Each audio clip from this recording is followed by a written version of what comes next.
However, before we do anything else, I'd like us to just take a moment and breathe. And when I say breathe, I'm not just talking about inhaling and exhaling. It's true that that happens when we breathe, and it's a good thing it does, because our bodies need that oxygen to live. But just as our bodies need oxygen to live, our souls also need the breath of God working to heal us from the inside out.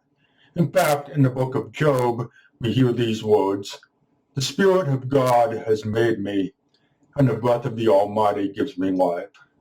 So when we breathe, you might call each breath that we take a sort of spirit breath, because not only is it taking in oxygen to give our bodies what they need to live, it's taking God into our souls to heal us from the inside out.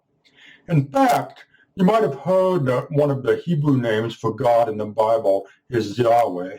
Now, think about it. Think for a moment about how much that sounds like the sound that you might make as you take in and let out each breath. Yahweh, Yahweh, Yahweh. It's almost like you're saying the name of God or one of the names of God each and every time you take in and let out a breath. So let's do that together. Let's start by taking in a deep, slow breath through our nose, holding it in our lungs for a few seconds, letting it fill us, and then letting it slowly back out through the mouth.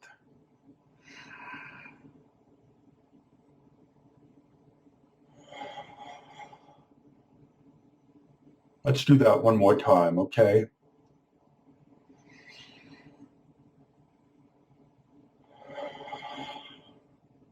Very good.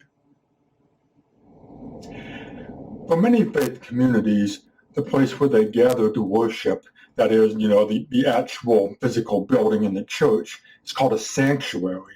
Now, you've probably been in the sanctuary at Colonial Church lots of times. I know I have. It's a place where I love to be. But did you know that sanctuary isn't just a word that means, that big room where everybody sits and gets to listen to Pastor Aaron talk? Now, sanctuary is actually a word that means safe place in general. So, we could talk about all different kinds of sanctuaries. We could talk about a wild bird sanctuary where, birds get to live with their own kind and be safe from things like hunting or the destruction of their habitat. You might have heard of elephant sanctuaries, which are a place where elephants get to live together and be safe from poachers. And then, of course, a sanctuary in a church is a place where God's people get to come together, feel safe in God's love and in community with one another. Unfortunately, in the past year or so, we haven't gotten to get together in our physical sanctuary at the church nearly as much as we would like. And why is that? Well, remember what I just said. The point of a sanctuary is for it to be a safe place for everybody. And of course, unfortunately, in the past year since the start of the pandemic, it just has not been safe to get together in person with one another. So, what's the point of a safe place if you're not actually safe there? So, we've had to think of other ways of, getting together and connecting with one another. We've, obviously we've done online worship via video, like, the video that you're watching of me right now. And that does a lot of good stuff to help us feel, connected to one another.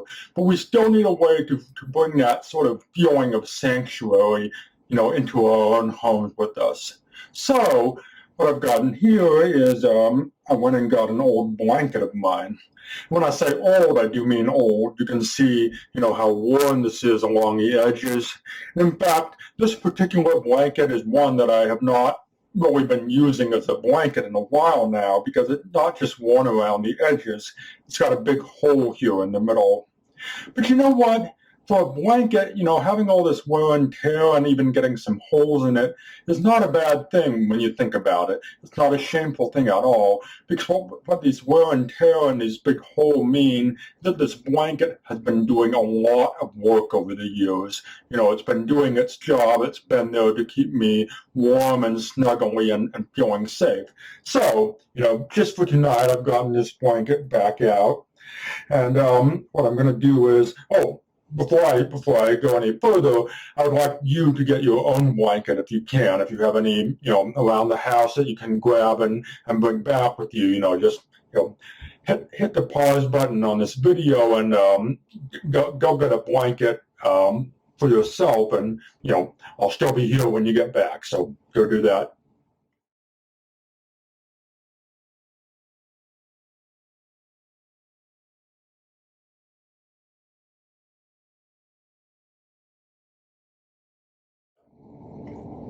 All right, are you back?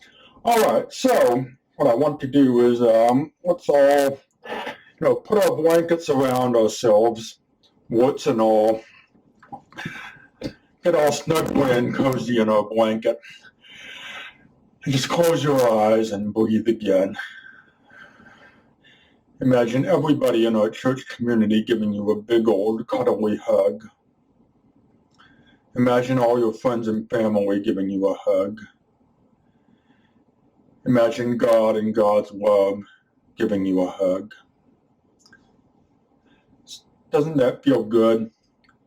During these difficult times, we haven't gotten to experience that sort of personal physical contact with as many people as we would like. We except for our immediate friends and family, it's not very safe to go around hugging people right now. But we can still access that sort of comforting touch that reminds us of the love that is still there between us, even when we can't get together.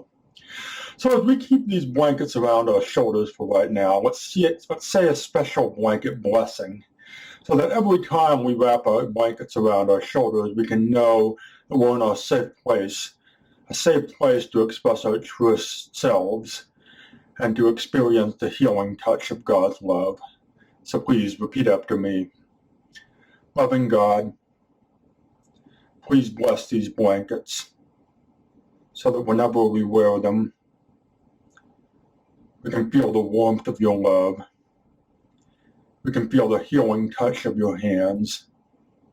And we can feel safe to be our truest selves. Amen.